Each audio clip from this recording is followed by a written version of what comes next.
বন্ধুরা, এই আলু দিয়ে এই পাউরুটি দিয়ে পাও ভাজি বানাচ্ছি। এই আলু টিকিয়া গুলো বানিয়ে নিচ্ছি আগে। সব নিরামিষ, আজকে আমাদের পেঁয়াজ রসুন খায় না।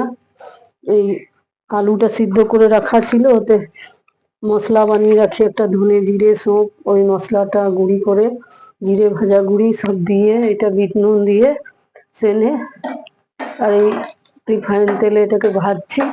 তারপরে এই পাউরুটি এতে দিয়ে এটা করব।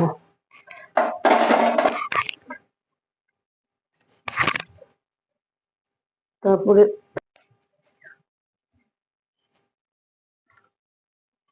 বন্ধুরা, এই যে ওই তাওয়াতে এটা দিয়েছি, এতে সবকিছু দিয়ে এই যে এরকম করে এই পাউরুটি স্লাইজে টমেটো সস লাগিয়ে, তারপরে একটু পেঁয়াজ দিতে নেই, তারপরে ওই আলুর টিক্কিটা এটা দিয়েছি। এইটা আলুর টিক্কি, এটা আলুর টিক্কিটা দিয়েছি।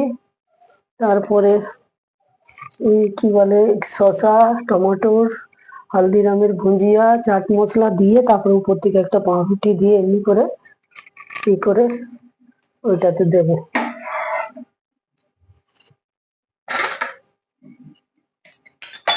এই যে বন্ধুরা, এইটা